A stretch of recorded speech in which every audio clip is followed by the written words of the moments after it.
I'm WRTV Investigates Kara Kenny. Indiana State Police is rolling out a new firearm, the Sig Sauer P320. We found it's faced safety concerns and questions across the country for unintended discharges. On a day with single-digit temps,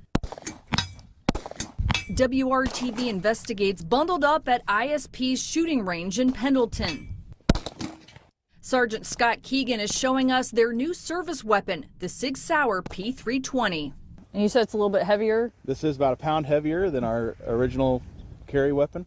Sig Sauer stopped making ISP's current gun, a model they used for a dozen years. We began an explorative process to find a viable replacement.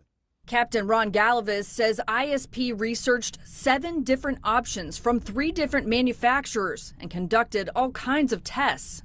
Putting probably thousands upon thousands of rounds of ammunition through these various firearms. In December, state police purchased 1,350 P320 pistols and holsters for $1.17 million.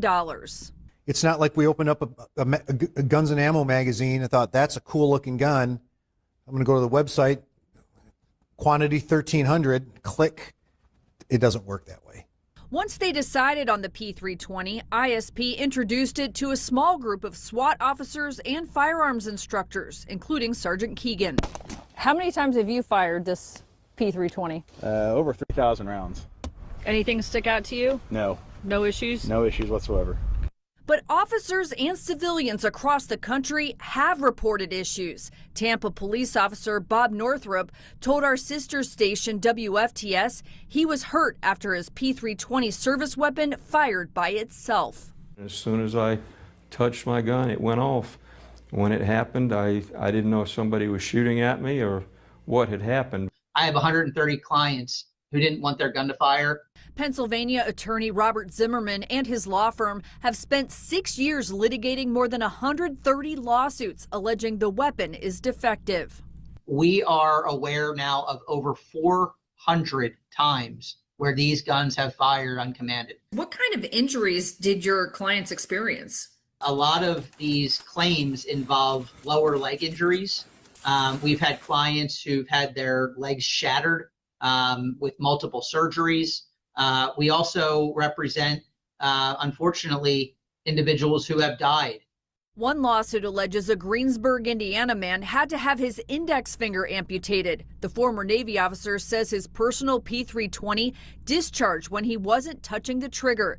Zimmerman's firm shared body camera footage of P320 incidents around the country, including this 2023 example from Montville, Connecticut.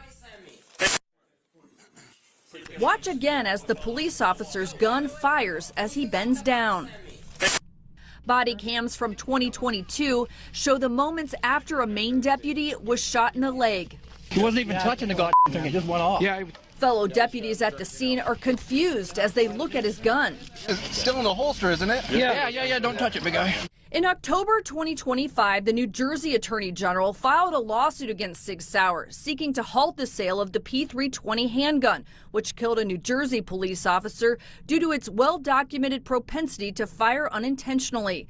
The AG's office listed departments that stopped using the P320, including Denver, Houston, Milwaukee, Chicago, and San Francisco. What is your response to that? You know, I'm not going to speak to anybody else's lawsuit. Again, we're going to fall back on the testing and the vetting process that we're completely, undeniably comfortable with. Captain Galavis says ISP sent firearms instructors to meet with Sig Sauer, and the officers picked which guns to test. So we did our own independent testing and our own independent vetting. What do you say to people that are concerned about the safety of the public and your officers? Trusting the internal processes that went into the selection and the ultimate purchase of this firearm, I think we would put that process up against anybody's process. We're still confident we're delivering to our personnel a safe product for their day-to-day use. You're confident that these are safe? I have every confidence that they're safe. The holsters purchased by state police are aimed at preventing holster intrusion, where something can get into the holster and make contact with the trigger. The holsters that we have selected will really help go a long way to hopefully prevent that type of issue for us. State police says at least 125 agencies around the state use the P320. WRTV Investigates contacted the State Fraternal Order of Police. Its president told us, "I haven't heard any negatives." State conservation officers bought the P320 in 2020. The DNR says, "We are aware of the claims related to this firearm, but have not experienced any issues."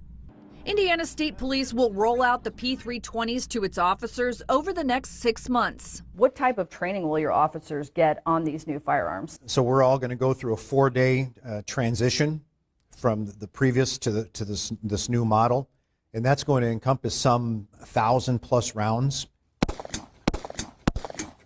Additional training will be required multiple times a year. We reinforce those things so they become muscle memory, they become habit. So they can serve and protect. We requested an on-camera interview with Sig Sauer, but we did not hear back. However, the company says on its website, the P320 pistol is one of the safest, most advanced pistols in the world, meeting and exceeding all industry safety standards. And the P320 cannot, under any circumstances, discharge without the trigger first being moved to the rear.